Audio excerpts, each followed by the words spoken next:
Pilar, de 50 años, caminaba por las calles empedradas del Albaicín, en Granada, donde el sol del atardecer bañaba las casas blancas con balcones de madera, proyectando sombras suaves sobre las piedras desgastadas por siglos de pasos. El aroma a jazmín impregnaba el aire, mezclado con el eco lejano de una guitarra flamenca que resonaba desde una cueva del Sacromonte, mientras los vecinos charlaban en las plazas con un venga, tía, y los turistas fotografiaban los arcos de la Alhambra en la distancia. A sus 50 años, Pilar era una mujer de mirada cálida pero agotada, con el cabello negro azabache recogido en un moño bajo que dejaba escapar mechones rebeldes y unas gafas de lectura que colgaban de un cordón sobre su pecho, resbalando cuando se inclinaba para modelar arcilla.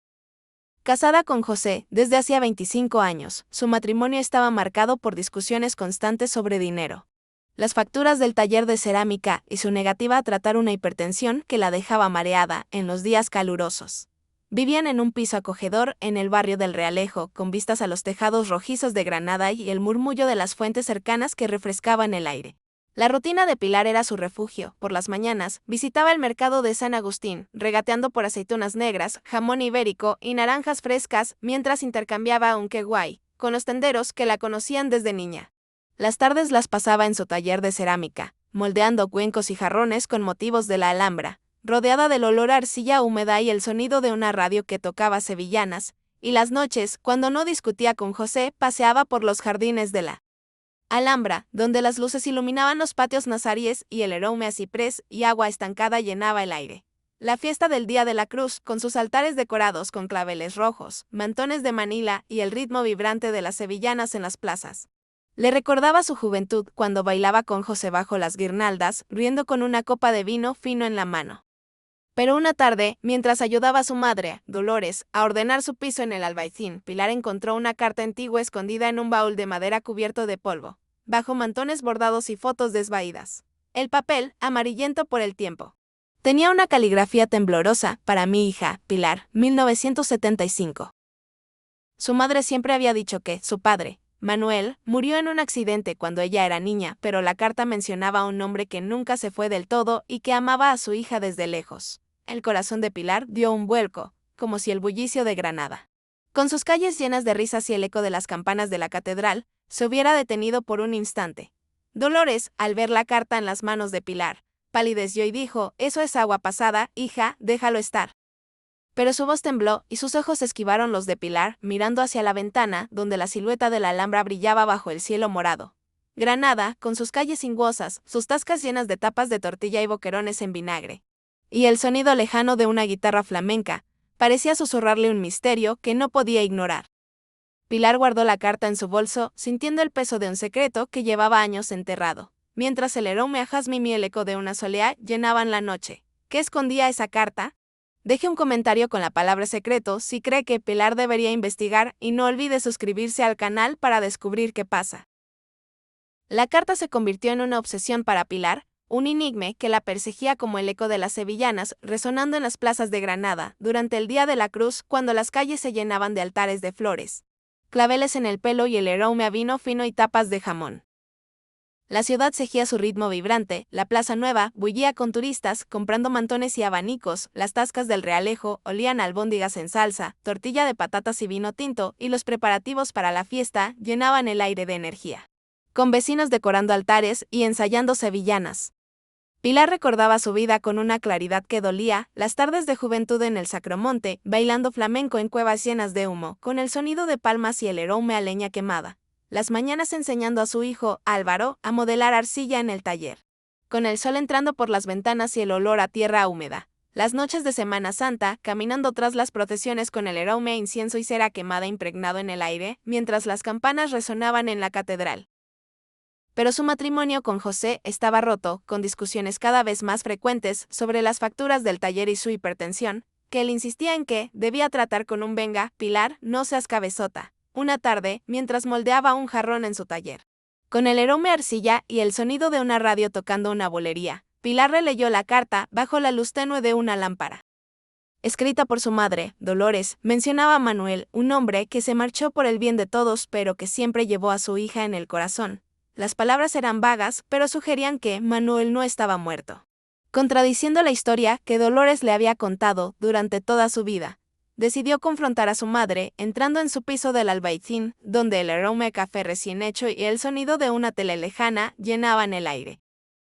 «Mamá, ¿por qué me mentiste sobre papá?», preguntó Pilar, sosteniendo la carta con manos temblorosas. Dolores, con el rostro surcado de arrugas y los ojos nublados por la emoción, suspiró profundamente. Manuel era un hombre complicado. «Hija, se fue porque no podía quedarse. No quería hacerte daño», dijo, pero su voz se quebró y desvió la mirada hacia la ventana, donde la alhambra brillaba bajo el sol del atardecer. La evasiva de Dolores encendió las sospechas de Pilar, como si las calles empedradas de Granada escondieran las piezas de un rompecabezas que debía armar. Recordó cómo su madre siempre evitaba hablar de su padre, diciendo que murió en un accidente, sin dar detalles, cambiando de tema con un «venga, déjalo ya». Decidió visitar a su tía Carmen, una anciana de 78 años que vivía en una cueva del Sacromonte, rodeada de mantones bordados, fotos antiguas y el sonido constante de guitarras flamencas. Carmen, al ver la carta, dejó escapar un «venga, tía, eso es cosa del pasado». Pero, tras un silencio, añadió: «Manuel era músico, tocaba en las cuevas del Sacromonte. Pregunta por él allí, pero ten cuidado, guapa, Granada. Con sus calles sinuosas llenas de historia, sus plazas vibrantes, donde los vecinos brindaban con cañas, y el eco de las campanas, resonando al atardecer, parecía empujar a Pilar hacia un secreto que llevaba décadas enterrado». La búsqueda de Pilar la llevó al Sacromonte, un barrio de cuevas blancas encaramadas en las colinas de Granada, donde las luces tenues de las lámparas iluminaban las fachadas y el aroma a leña quemada se mezclaba con el sonido de palmas, taconeos y guitarras flamencas que resonaban en la noche cálida. Encontró una taberna antigua con paredes cubiertas de fotos desvaídas de cantaores y bailaoras, mesas de madera gastada y el olor a vino tinto, jamón ibérico y boquerones en vinagre impregnando el aire. Allí preguntó por Manuel a un anciano, Juan, que tocaba la guitarra en un rincón con dedos ágiles que arrancaban notas de una soleá. Claro, Manuel, el del Sacromonte. Era un fenómeno con la guitarra, pero se metió en líos y se largó de Granada, dijo, sirviéndole una copa de vino fino que dejó un círculo húmedo en la mesa. El comentario golpeó a Pilar como un relámpago en una noche clara. Su padre no estaba muerto, como Dolores le había hecho creer toda la vida. Juan explicó que Manuel se había mudado a Málaga tras un escándalo en los años 70, algo relacionado con deudas y un robo en el Albaicín que lo marcó como un hombre deshonrado. «Tu madre quiso protegerte, guapa. Mejor no remover esas cosas», añadió. Mientras el sonido de las palmas llenaba la taberna, Pilar sintió un nudo en el estómago, como si las calles empedradas del Sacromonte escondieran el peso de una verdad que cambiaría todo.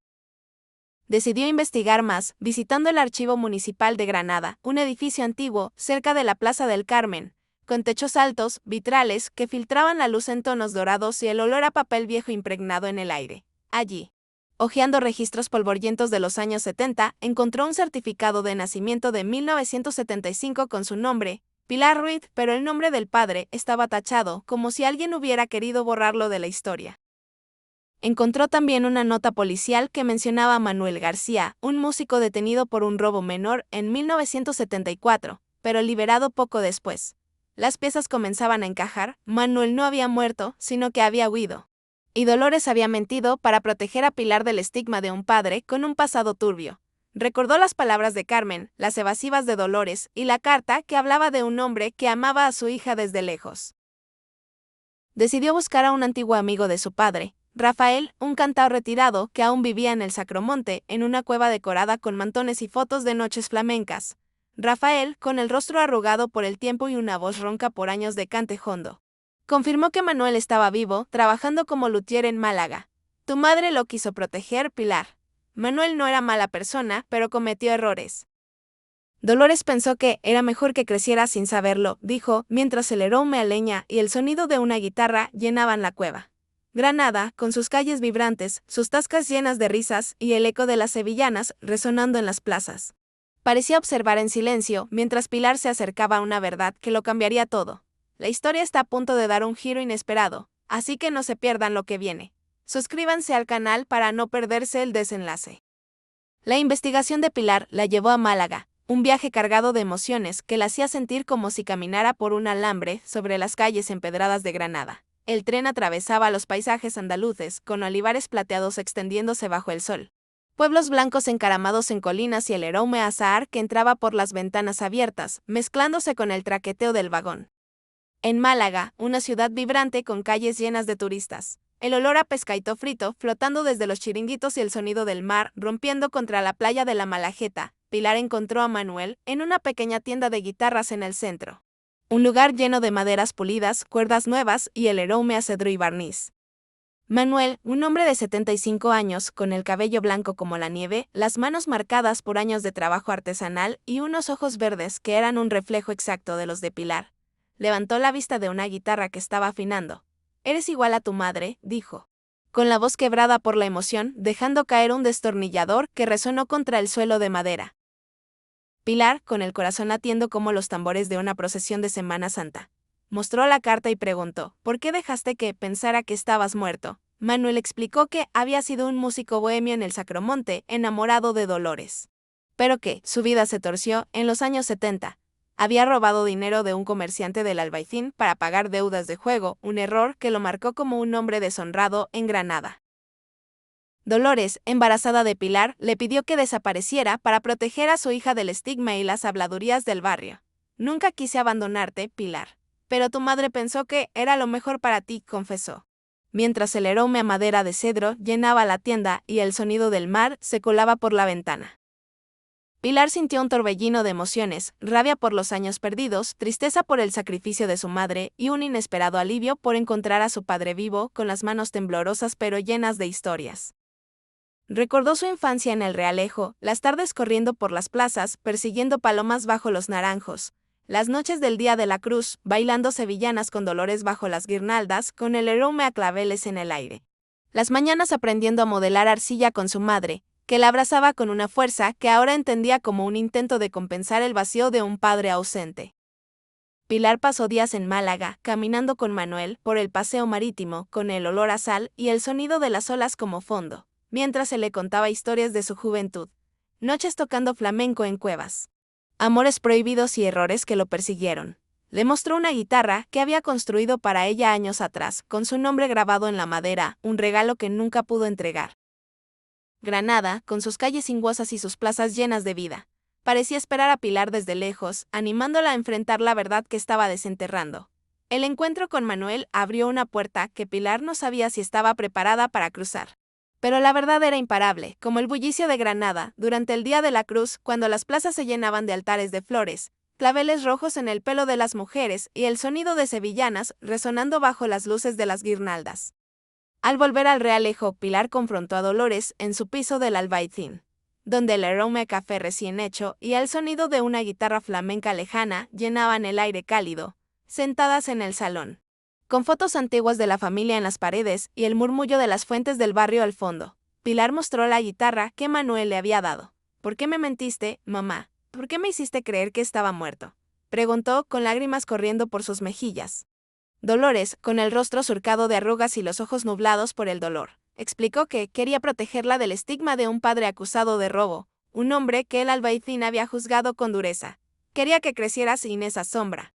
«Hija, cada mentira fue por amor», dijo, rompiendo a llorar. Pilar sintió una mezcla de rabia y compasión. La verdad dolía, pero también iluminaba los silencios de su infancia. Las veces que Dolores evitaba hablar de Manuel, cambiando de tema con un «venga, déjalo ya», una sonrisa forzada. Recordó las noches en el Realejo, mirando las estrellas desde el balcón, preguntándose quién era su padre, mientras Dolores la abrazaba con una fuerza que ahora entendía como un intento de llenar un vacío. Pilar decidió hablar con José, su marido, en su piso, con el aroma a naranjas del patio y el sonido de una fuente cercana. «Encontré a mi padre, y quiero que sea parte de mi vida», dijo, mostrando la guitarra con su nombre grabado. José, aunque herido por las tensiones de su matrimonio, la abrazó, prometiendo apoyarla. Pilar comenzó a verse con Manuel con frecuencia, invitándolo a Granada para compartir momentos, comidas en tascas del Albaicín, con tapas de habas con jamón, tortilla de Sacromonte y vino tinto, paseos por los jardines de la Alhambra, donde las luces iluminaban los arcos nazaríes, y tardes en su taller, donde Manuel tocaba la guitarra mientras ella moldeaba arcilla, creando piezas que parecían capturar la magia de Granada. Pero Pilar también luchaba con su identidad. ¿Cómo reconciliar el amor por su madre, que mintió para protegerla, con el dolor de los años perdidos sin su padre? Granada, con sus calles vibrantes, sus plazas llenas de música flamenca y el aroma a jazmín flotando en el aire, la abrazaba, ofreciéndole un camino para sanar las heridas de su pasado. Pilar caminaba por la Plaza Nueva durante el Día de la Cruz con las calles de Granada transformadas en un mosaico de colores, altares decorados con claveles rojos, mantones de Manila y cruces cubiertas de flores. Mientras el sonido de sevillanas resonaba bajo las guirnaldas y el aroma a vino fino y tapas llenaba el aire cálido de mayo. A sus 50 años, había encontrado una fuerza interior que no sabía que poseía, forjada en el fuego de una verdad que había desenterrado. Como las calles empedradas de Granada, que guardaban siglos de historias de amor, traición y redención. Había decidido mantener una relación cercana con Manuel, invitándolo a Granada para compartir momentos que llenaban el corazón, cenas en tascas del Albaicín, donde brindaban con cañas y comían tapas de jamón ibérico, tortilla de patatas y boquerones en vinagre. Mientras reían y compartían historias, paseos por el Sacromonte, escuchando el cante hondo en las cuevas, con el aroma a leña quemada y el sonido de palmas resonando, y tardes en su taller de cerámica, donde Manuel tocaba melodías flamencas en su guitarra, mientras Pilar moldeaba jarrones con motivos de la Alhambra, el barro tomando forma bajo sus manos como si contara su propia historia. También había hablado con Dolores, perdonándola lentamente, entendiendo que su mentira, aunque dolorosa, venía de un amor profundo, de una madre que quería proteger a su hija de las habladurías de un barrio que no perdonaba. Pilar retomó su pasión por la cerámica con una energía renovada, creando piezas con diseños inspirados en los patios nazaríes y las calles del Albaicín, que vendía en el mercado de San Agustín, donde los tenderos la saludaban con un "qué guay, Pilar. ¿Qué arte tienes, tía?". Su hipertensión seguía siendo un desafío, con días en que los mareos la obligaban a descansar, pero no la detuvo. Bailaba sevillanas en las plazas durante el Día de la Cruz, moviendo las caderas al ritmo de las palmas con una sonrisa que iluminaba su rostro, y abrazaba a Álvaro con más fuerza, contándole la verdad sobre su abuelo con lágrimas pero también con esperanza.